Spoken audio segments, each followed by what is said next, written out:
Let's get into it. What a week. Well. Looks like the long-hyped red wave never materialized on election night. I've seen bigger red waves come out of Don Jr.'s snorting nostril.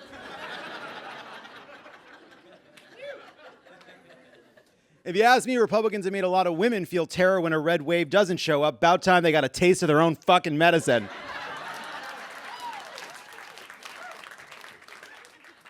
With a lot of races still too early to call, the two parties remain locked in a surprisingly close battle for control of both the House and the Senate. In one of the biggest Democratic victories of Tuesday night, Lieutenant Governor Jon Fetterman, who looks like what happens when a drunk Penn student screams Philadelphia while kicking a genie's ass, won his Senate race in Pennsylvania, defeating Trump-endorsed quack Dr. Oz and flipping the seat. It seems the small-minded voters of Pennsylvania just weren't ready to accept a grifting New Jersey millionaire, no matter how many dogs he murdered.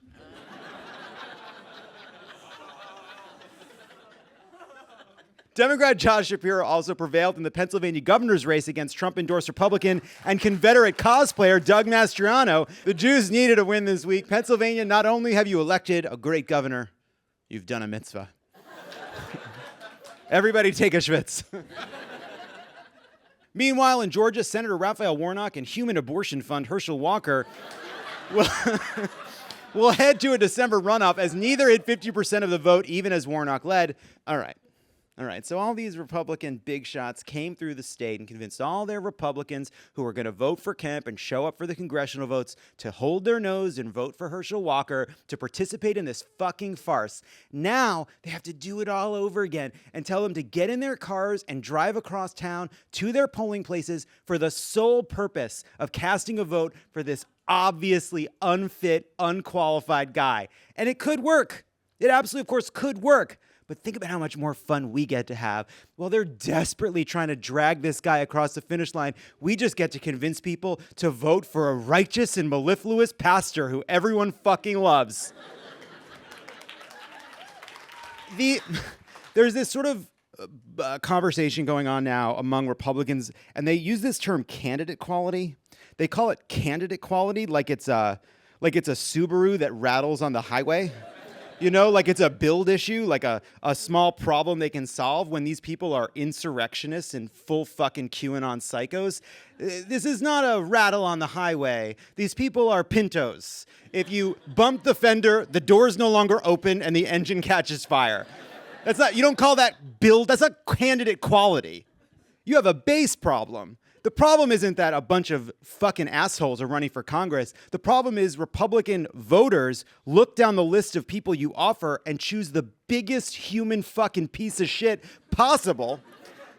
And they're all like, oh man, Trump really fucked us by endorsing all of these terrible Republicans, as if he went door to door and threatened the voters. No, he said, I really like this person. He's as big an asshole as I am. And they're like, we're in.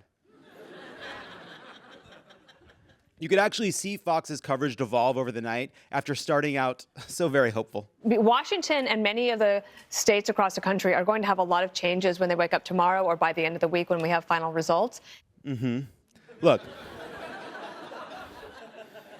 they have spent weeks building up the expectation that this was going to be not just a red wave, but a red tsunami. And so when all your coverage is predicated on maintaining the illusion of total victory, it can be hard to keep that illusion going as the night continues. But they did try. What do you think this election night? Well, all I have are anecdotes, and they're positive anecdotes. That's the kind of thing you tell your friend the morning after they get blackout at their 30th birthday. It's not how you interpret election results. Overall, from Mastriano to Oz to Michigan gubernatorial candidate Tudor Dixon, a gratifying number of Trump-endorsed candidates absolutely ate shit on Tuesday. But, according to Dr. Oz, that's apparently really good for your gut biome, so maybe they'll recover. When asked on Wednesday how he felt about Republican chances of taking the Senate, Senate Minority Leader Mitch McConnell replied, I don't deal in feelings. Sadly for Elaine Chao, McConnell got this line from his wedding vows. There were a few unfortunate exceptions, of course. Among them, Peter Thiel's word donkey, J.D. Vance, defeated Congressman Tim Ryan by a wider margin than predicted. Vance, of course, was criticized for saying that Trump could be America's Hitler before completely reversing himself and seeking Trump's endorsement. As the saying goes, if you can't beat his conf, join his conf. In one of the more shocking turns of the midterms, New York Congressman Sean Patrick Maloney, the chair of the Democratic Congressional Campaign Committee, was unseated by his opponent, marking the first time a campaign chair from either party has failed to be reelected in 42 years. I guess now he'll be home Maloney.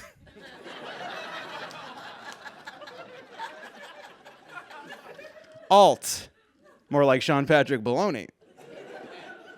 I put that in so many slacks and it didn't make it into any of the scripts. Nothing. Sean Patrick Baloney, sitting right there. Sean Patrick Baloney lost after deciding to run in what he thought would be a friendlier district following New York's redistricting process this year. That decision forced Mondaire Jones to run in New York City district, where he lost his primary. To put this in New York terms, Maloney's the guy who shoves in front of you in line at Russ and Daughters, gets the last babka, and then somehow fumbles it into the Hudson River. Almost immediately after Maloney conceded, Jones tweeted a single word, yikes. New York Democrats are just taking the trash out. Everybody's fucking pissed. It's a circular firing squad. You don't love to see it, but at least it's now. That scramble to find districts wouldn't have happened if several conservative judges appointed by Andrew Cuomo hadn't thrown out a much more Democrat-friendly map and taking redistricting power away from the legislator altogether. You can take the status out of the Cuomo, but you can't take the Cuomo out of the status Cuomo. Fuck.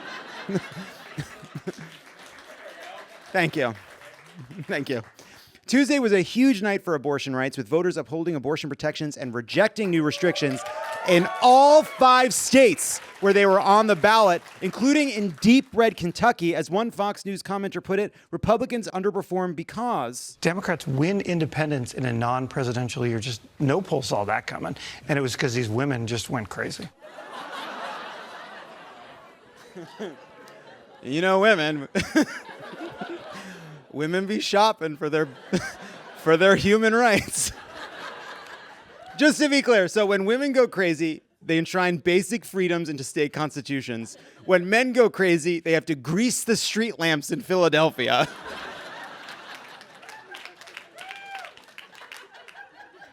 4 to 5 states that voted on this voted to remove language and loopholes in their constitutions that allowed forced labor as a punishment, with Louisiana being the one holdout. Turns out you can't have 600 parades a day without at least some forced labor. According to the Louisiana government, your freedom is not, Cajun accent, guarantee. I couldn't do it. I couldn't commit. Malcolm, I'm sorry. I wanted to. I'm going to try again. I'm going to try. Guarantee. I can't do it. Doesn't feel right. Doesn't feel right. I already did it. We're moving on. Leave all this in. It's fine. Meanwhile, in a News Nation interview that aired Tuesday evening, Donald Trump was asked about the power of his endorsement for Republicans, and he said this. How much of that will be because of Donald Trump? Well, I think if they win, I should get all the credit, and if they lose, I should not be blamed at all.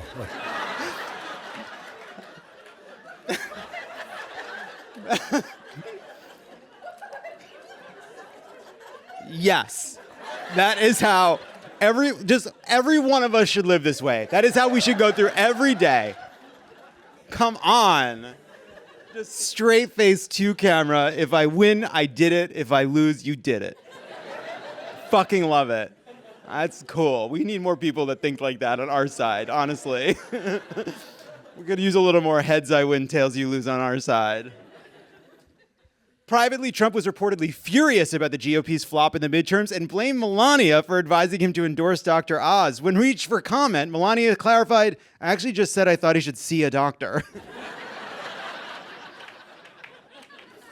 As Arizona's vote continued to be counted, gubernatorial would-be Kari Lake publicly accused Ron DeSantis of benefiting from a conspiracy to slow-roll her victory, along with that of Senate hopeful Blake Masters, in an attempt to discourage supporters of this election's MAGA flops. And so they slow roll the results. You know, Ron DeSantis goes out, gives his big speech, and then they want to make it look like the Trump Republicans don't have a chance. Yes, tear each other apart, savage each other like so many spray-tanned crabs fighting in a Mike Lindell brand My Barrel.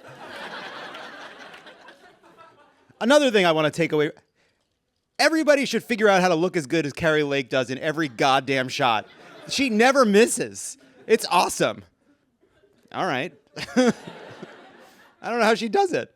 She always looks like the way they used to shoot Barbara Walters, just like mystical, almost like an angel through like 3 inches of gauze. It's cool. I want to be shot that way.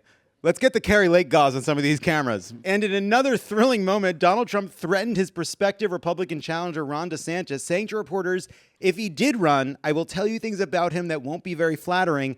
I know more about him than anybody other than perhaps his wife, who is really running his campaign. I know more about him than I know about myself, Trump said, before staring wistfully into the distance.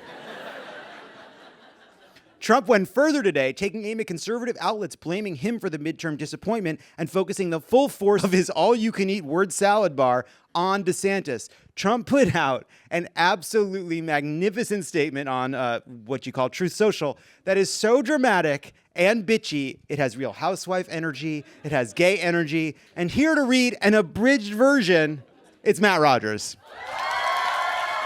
Hi, Matt. Here to be gay. Let's hear it. Great. Let's hear Hello. what Trump had to say. Now that midterms are over and a success, News Corp, which is Fox, the Wall Street Journal, and the no longer great New York Post bring back call. We don't know what that is. Is all in for Governor Ron DeSanctimonious, an average Republican, all caps, governor with great public relations, who didn't have to close up his state, but did, unlike other Republican governors, and who has the advantage of sunshine.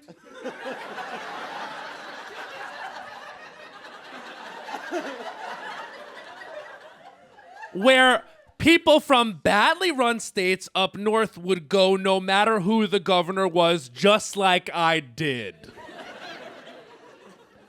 Ron came to me in desperate shape in 2017. He was politically dead, losing in a landslide to a very good agriculture commissioner, Adam Putnam, who was loaded up with cash and great poll numbers.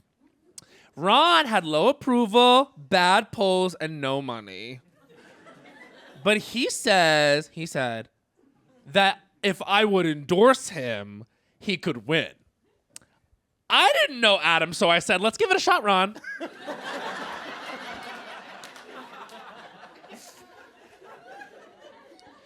It was as though, to use a bad term, a nuclear weapon went off. Years later, they were the exact words that Adam Putnam used in describing Ron's endorsement. He said, I went from having it made with no competition to immediately getting absolutely clobbered after your endorsement. And now, Ron DeSanctimonious is playing games.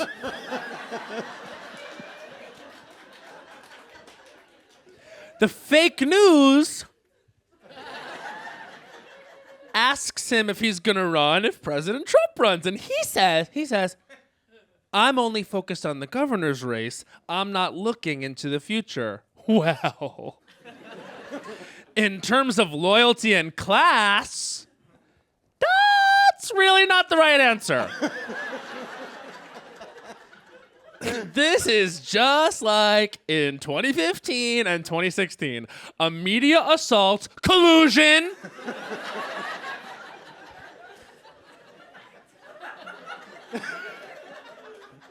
When Fox News fought me to the end until I won, and then they couldn't have been nicer or more supportive. The Wall Street Journal loved low-energy Jeb Bush and a succession of other people as they rapidly disappeared from sight, finally falling in line with me after I easily knocked them out one by one. We're in exactly the same position now. They will keep coming after us. MAGA. But ultimately, we will win.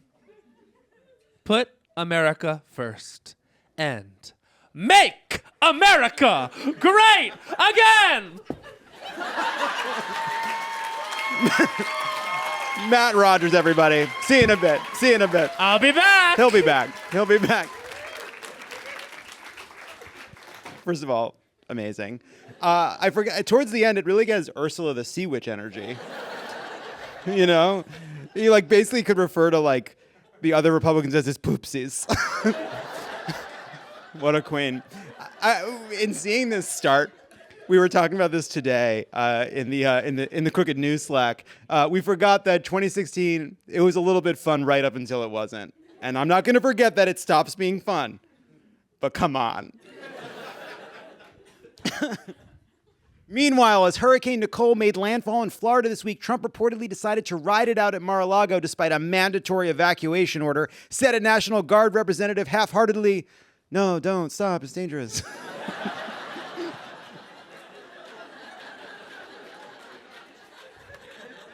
"Look, it's fine," said Trump, holding up a weather map with the word "fine" sharpied over Mar-a-Lago. In other news, over at what is left of Twitter, Elon Musk launched Twitter Blue, and the platform immediately became flooded with fake accounts impersonating public figures, as literally everyone told him it would. This is like that scene in Spartacus, but everyone hates Spartacus and just stood up ironically. Norwegian Princess Martha Louise has surrendered her royal duties to focus on her alternative medicine business with her fiancé, a self-professed shaman. And the shaman's name is, it says here, oh no, it's Dr. Oz. KFC's German division has apologized for sending an app alert that read, yeah, "It's Memorial Day for Kristallnacht. Treat yourself with more tender cheese on your crispy chicken now at KF Cheese." They also apologized for the accompanying depiction of Colonel Sanders, saying, "We intended his new mustache to be a nod to Charlie Chaplin." The National Park Service has urged visitors to please stop licking the Sonoran desert toad, which secretes a psychedelic toxin. This news, however, is how I learned you can do that. Which makes me think of the Streisand effect. That's when you're so fucked up on psychedelic toad toxin, you think you're Barbra Streisand. I was in Costa Rica once doing a zip line, and we came across a group of gays talking about the fact that a little toad had jumped onto their balcony, and one of them touched it, and all of a sudden got lightheaded as if it was like poppers. And we joked that he was going to bring one of those frogs home and have it in the drawer next to his bed. And when someone asked what that toad was there for, he'd say, "It's for cleaning my VCR."